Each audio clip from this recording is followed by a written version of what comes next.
তো সেই আমরা সেটা দেখবো, কত উঁচা পাহাড়। বলে এদিকে মক্কার সবাই শত্রু, বলে ওখানে 3 দিন 3 রাত অবস্থান করছিলেন। কিন্তু এই সময় তো খাওয়ার দরকার আছে। তো হযরত সিদ্দিক আকবর রাদিয়াল্লাহু আনহুর একটা মেয়ে, ওই যে আমাদের সাথে যে আইসা আসছে, ওইরকম আর কি ছোট্ট মেয়ে, এরকম 7-8 বছরের মেয়ে। বলে সেই মেয়েটা ওখানে তাদেরকে খাবার পৌঁছাইছে, সকলের চোখকে ফাঁকি দিয়া কিভাবে সেখানে যে খাবার পৌঁছাইছে। তো এটাই হচ্ছে আমাদের শিক্ষা নেওয়া। এজন্য এই জিনিসগুলো দেখার উদ্দেশ্য শুধু এরকম চোখ দিয়ে দেখা না, বলে এটা দেখা মনের ভিতরে সেই আবেগ, সেই অনুভূতি এরকম জাগ্রত করা এবং নিজেকে সেইভাবে ইসলামের জন্য তৈরি করা, এটাই হচ্ছে আসলে উদ্দেশ্য। যে শরীরের এক ফোঁটা একটা মশা মাছি করা হারাম ছিল, বলে সেই শরীরে কত কষ্ট হুজুর সাল্লাল্লাহু আলাইহি সাল্লাম সহ্য করেছেন।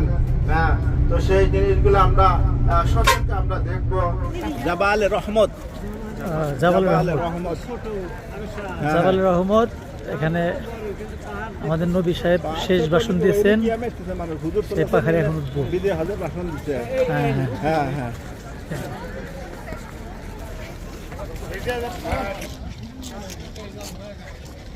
মোবাইল নাই, একটা ফোন আনতে পাইতেছি।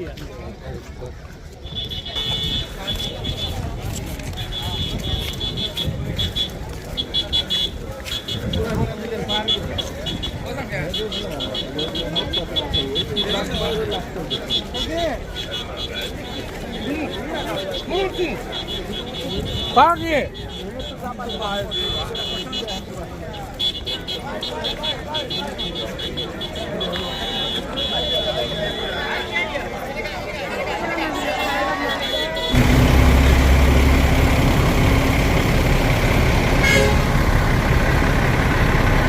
মসজিদে নামিরা শুধু হজের সময় এখানে খুতবা হয়।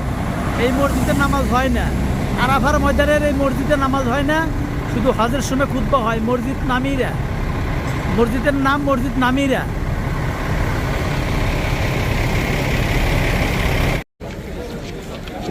এটা আবু জাহেলের বাড়ি ছিল, এখানে যে টয়লেট করছে পুরানাই টয়লেট করছে। এই যে 1909 সালে টয়লেট করছে।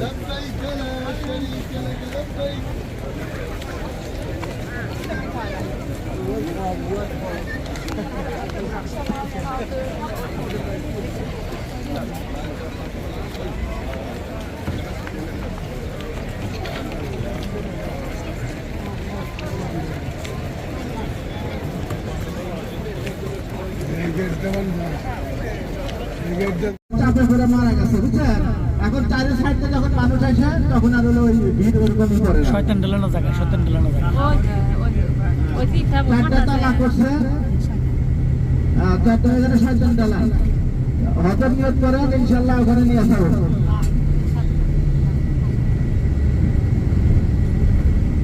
এই দেখেন তাবু, দেখেন খালি তাবু আর তাবু।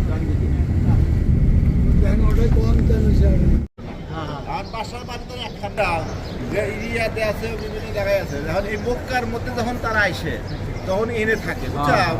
এবং এনে মনে আরো যে ধরো বিভিন্ন তাদের হলো ভিআইপি ডেলিগেট তারা, এই যে এর একখানের এরিয়া না, ওই হোল থেকে শুরু, এদিকটা অনেক বিশাল এরিয়া, ওই দিক থেকে ভিআইপি ডেলিগেট সরকারের তারা এটা এনে থাকে।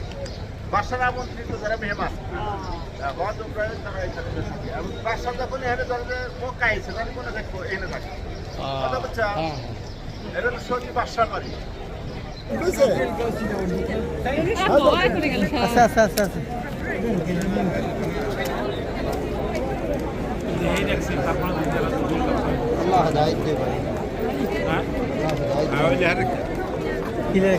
ওইটা শোয়া যাবে না, করা যাবে না, চুলা খাওয়া যাবে না।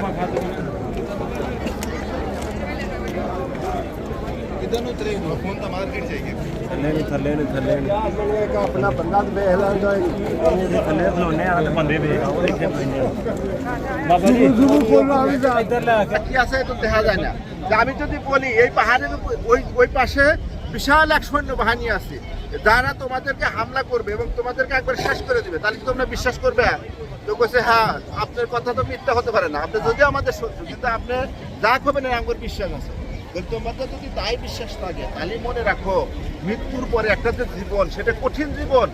ওখানে যদি এই 2 রাত ইমান আমল যদি ঠিক না করো, ইমান যদি না আনো, তাহলে তোমরা ধরা খাওয়া যাবে, বুঝছেন? তখন কিছু কিছু লোক ইমান আনছে আর কিছু করে, এই জন্য তুমি আমাদেরকে ডাকছাও, বুঝছেন? এই জন্য এই পাহাড় হলো জাবাল আবি কুবাইশ। এখানে এই কুবাইশ তাহলে এখানে 4টি খণ্ডিত করে দেখলেন, আবু জেহেলের বাড়ি দেখলেন। হ্যাঁ যাবো, ওই উইন্ডে কাটা বন্ধ করেছে, তো ওই উইন্ডে যাবে। এখন বাড়ি ওই যে সাইনবোর্ড হলো না, এটা আবু জাহেলের বাড়ি, এটা করছে বাথরুম, আর এটা হচ্ছে আমাদের নবী সাহেবের বাড়ি।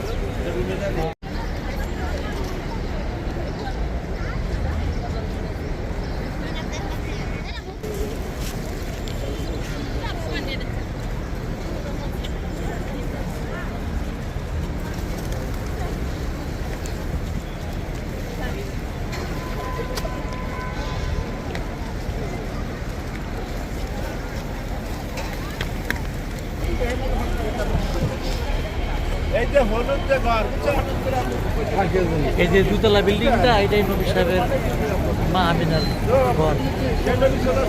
হচ্ছে এইখানে হলো যে বরকতময়, বরকত, বরকত আল্লাহর প্রিয় হাবিব, সেখানে যেখানে ঘর আল্লাহ দিয়েছিলেন। এবং এখানে রাত পর্যন্ত এই ঘরে ছিলেন, বুঝতে পারছেন? এখান থেকে ওরা নামাজ কালাম করে দিয়ে ওই নিচে জাহাজা বসে কাবা ঘর হলে নদীতে ওই গেট দিয়ে কাবা ঘরের কাছে মসজিদে গেছে, বুঝতে পারছেন? হ্যাঁ, এই রাস্তা দিয়ে শোনেন, ইন্ডিয়া বিভিন্ন ইহুদিদের বাড়ি, এর বাড়ি ক্রিকেট নাই, শাহবাজেরও বাড়ি ছিল। আর এই যে খালি আবু জেহেলের বাড়ি ক্রিকেট আছে, আবু জেহেলের বাড়ি ক্রিকেট ছিল না, ওটা আজকে কথা থাকে শুধু ওই যে রসুলের বাড়ি।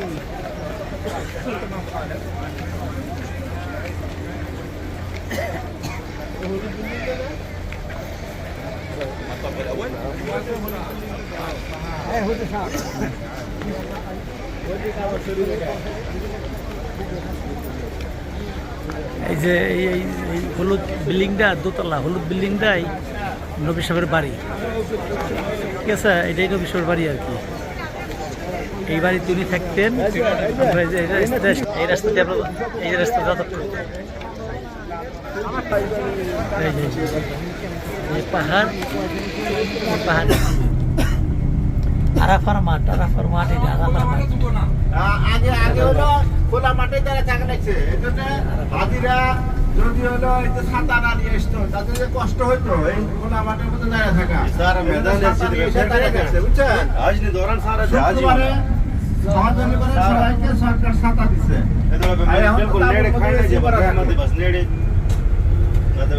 गर्मी है हमारे गाड़ी की सी लगे हुए हैं बाहर तक गर्मी है।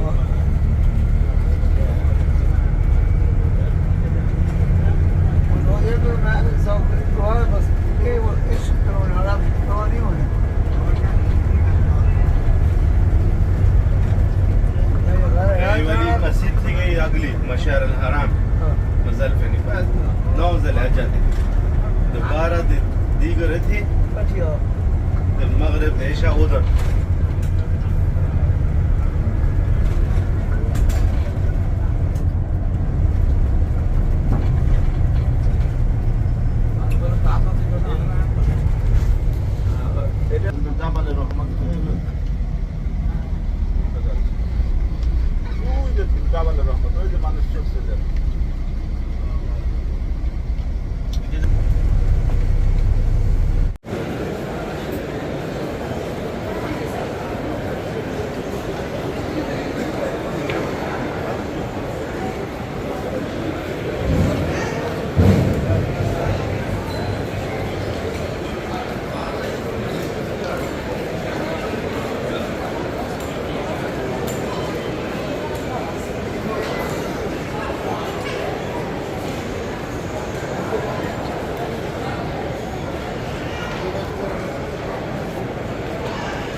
এটাই মূল মূল আরাফার ময়দানের মূল জায়গা এখান থেকেই আমাদের রসুল সাল্লাল্লাহু আলাইহি সাল্লাম এখান থেকেই বিদায় হজে ভাষণ দিছে আর কি। ওই যে পাহাড়টা, ওই পাহাড়ের উপরেই বিদায় হজে ভাষণ দিছে আর কি। এটাই আরাফার ময়দানের মূল জায়গা এটা।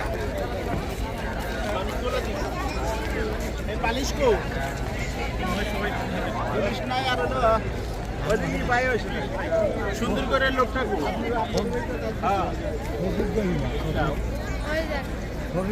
আইসে একজন আর একজন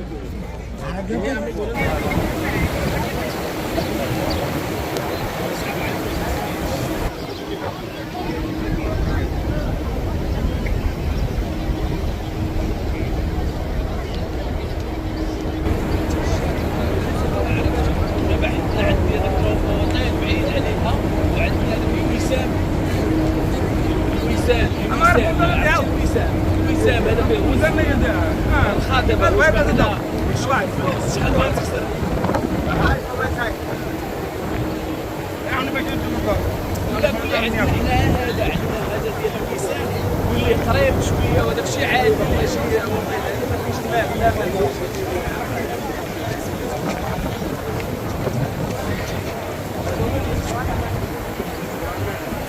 হীরা গুহা এখানে কোরআন নাযিল হয়েছে।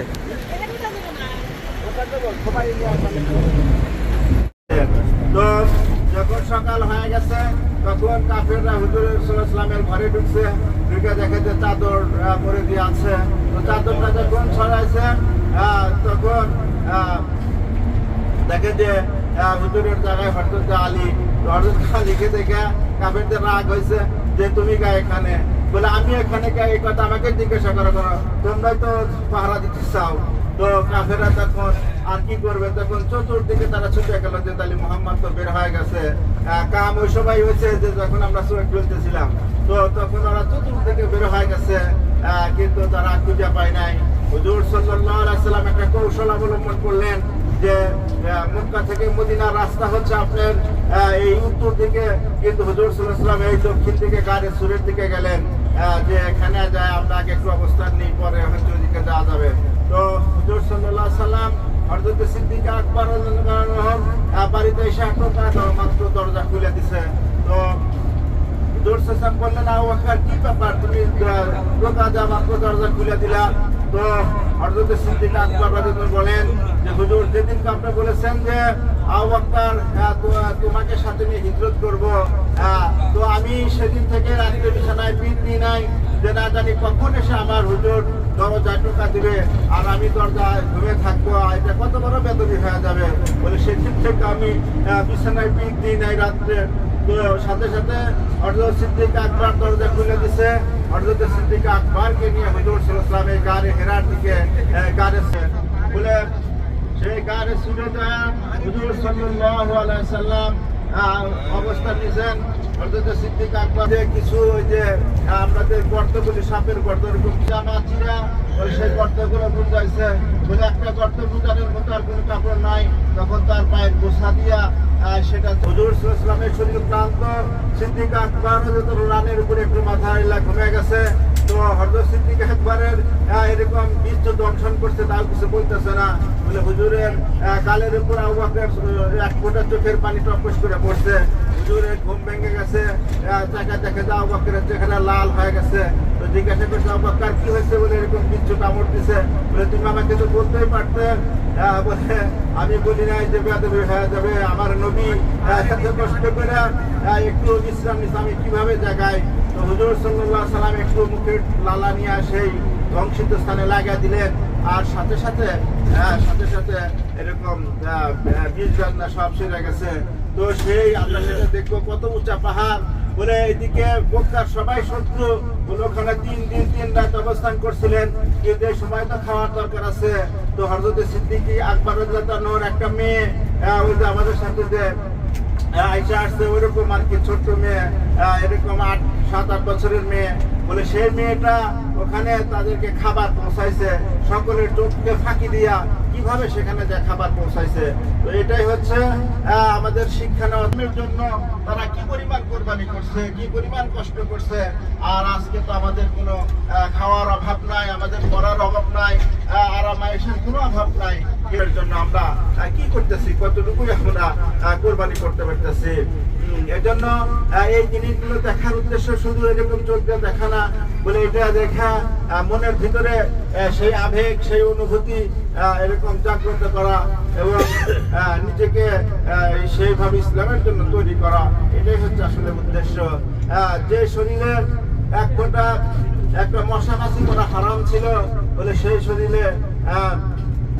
শরীরে কত কষ্ট হুজুর সাল্লাল্লাহু আলাইহি সাল্লাম সহ্য করেছেন। তো সেই জিনিসগুলো আমরা সচক্ষে আমরা দেখবো। সেই গাড়ি সুর এখন কিন্তু পাহাড়ে উঠা যাবে না, আমরা শুধু দূরে থেকে দেখবো। দেখা আমরা সেটা কিন্তু দেখবো। পরবর্তীতে আমরা হলো যদি কেউ উঠতে চাই পরে আমরা নিয়ে আসবো। এটা হলো মেসফালা ব্রিজ, বুঝছেন? আমরা আছি ওই সাইডে, তো এই সাইডে হলো মেসফালা। এই যেটা মেসফালা ব্রিজ বলে, এই যেটা হলো মেসফালা রোড, বুঝছেন? ইব্রাহিম খলিলুল্লাহ রোড, এটা আমরা দেখাবো কালকে। আগে আমরা সব আদি এদিকে রাখতাম, আমরা আদি রাখতাম। এখানে এই বিল্ডিং সব অনেক বিল্ডিং ভেঙে দিয়েছে, এখানে অনেক প্রচুর দাম, এখন হলো অনেক দাম হয়ে গেছে। এই যে মেসফালা ব্রিজের নাম শুনছেন অনেকে, সেই মেসফালা ব্রিজ। কেননা যে ওখানে 4-5 ঘন্টা সময় লাগবে উঠা নামতে গেলে, তাহলে আর তো 4-5 ঘন্টা যদি দেন বাস আপনার জন্য বসে থাকতো না। আর এই যে সব সাথে উঠছে না। আজকে খালি দেখবেন, দেখা করতে থাকি পর আসা দেখবেন।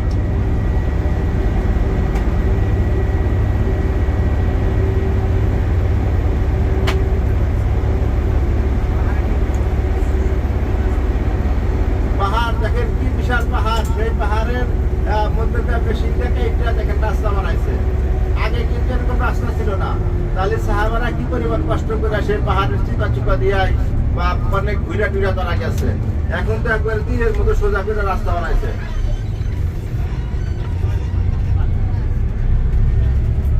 দেখছেন?